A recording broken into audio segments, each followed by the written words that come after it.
நீங்க hard work பண்றீங்க, ஆபீஸ்ல லேட்டா ஸ்டே பண்றீங்க, டெட்லைன்ஸ் கரெக்டா டைமுக்கு மீட் பண்றீங்க. ஆனா சேலரி ஏன் இன்க்ரீஸ் ஆகல? இங்க தான் ட்விஸ்ட் இருக்கு. நான் ஒரு ஸ்ட்ரெயிட்டா ஒரு ட்ரூத் சொல்ல போறேன். கொஞ்சம் அன்கம்ஃபர்டபுளா இருக்கலாம்.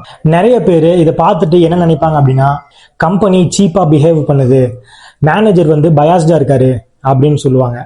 சில நேரம் அதெல்லாம் உண்மையா கூட இருக்கலாம். ஆனா எல்லா டைமும் உண்மை இல்லை. இதை தான் யாரும் சொல்ல மாட்டாங்க. கம்பெனி ஒரு சிம்பிளான ஒரு கொஸ்டின் கேட்கும், இந்த பர்சன் இல்லைன்னா என்ன ஆகும்? இப்போ நான் கேட்ட கேள்விக்கு ஆன்சர் சிம்பிளா வந்துச்சு அப்படின்னா வேற ஒருத்தன் ஈஸியா ஃபில் பண்ணிடுவான். அப்போ உங்க சேலரி இன்க்ரீஸ் ஆகிறதுக்கான ரீசன் இல்லை.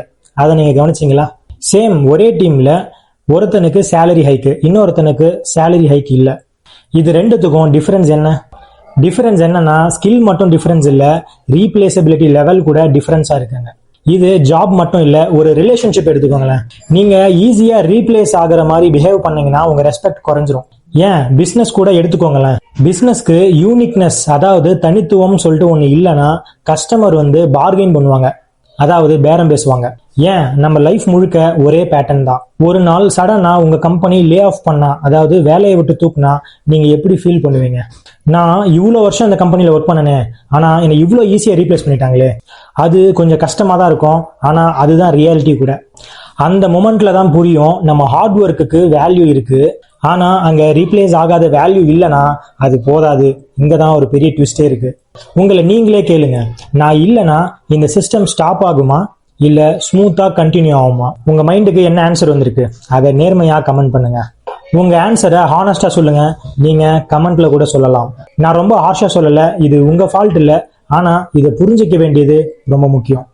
நம்ம சின்ன வயசுல இருந்து பார்த்துட்டு வந்த சிஸ்டம் நம்மள சேஃபா இருக்க சொல்லுது, ரிஸ்க் எடுக்காதீங்க அப்படின்னு சொல்லுது. அதனாலதான் நம்ம எப்பவுமே ஆவரேஜாவே இருக்கும். சரி, அப்படின்னா என்ன பண்ணணும்? இதை தான் யாரும் சொல்ல மாட்டாங்க. ஸ்டெப் 1, ஒரு ஸ்கில் பில்ட் பண்ணுங்க. எல்லாருக்கும் தெரிஞ்ச ஸ்கில்லாம் வேணாம், யாருக்கும் தெரியாத ஒரு ஸ்கில்லை டெவலப் பண்ணுங்க. ஸ்டெப் 2, உங்க ஒர்க் விசிபிள் ஆகணும். சைலண்டா ஒர்க் பண்ணா வேல்யூ வெளியே தெரியாது. ஸ்டெப் 3, டாஸ்கை ஃபாலோ பண்ணாதீங்க, ப்ராப்ளம் ஐடென்டிஃபை பண்ணி சால்வ் பண்ணுங்க. ஸ்டெப் 4, கம்யூனிகேஷனை இம்ப்ரூவ் பண்ணுங்க. வேல்யூ இருந்தாலும் அது சொல்ல தெரியலனா அது இன்விசிபிள் தான், அது மறைஞ்சுதான் இருக்கும். நீங்க கவனிச்சிங்களா?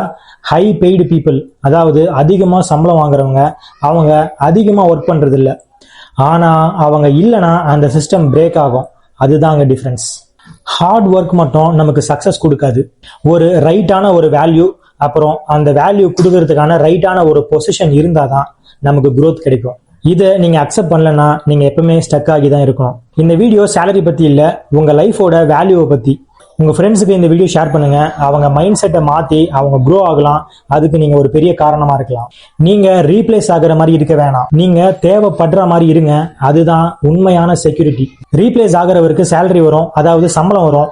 ரீப்ளேஸ் ஆகாதவருக்கு growth வரும், அதாவது வளர்ச்சி வரும். இந்த வீடியோ உங்களுக்கு பிடிச்சிருந்தா ஒரு லைக் பண்ணிட்டு சப்போர்ட் பண்ணுங்க.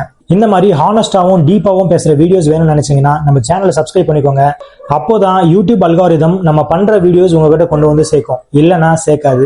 போயிட்டு சப்ஸ்கிரைப் பண்ணிட்டு வாங்க, நான் வெயிட் பண்றேன். சப்ஸ்கிரைப் பண்ணிட்டீங்களா? உண்மை மக்கள், நம்ம சேர்ந்து இன்னும் நிறைய விஷயங்களை கிளியர் பண்ண போறோம். நான் இங்க இருக்கேன், உங்களோட யோசிக்கிறேன். நான் உங்க ஜெயசூர்யா.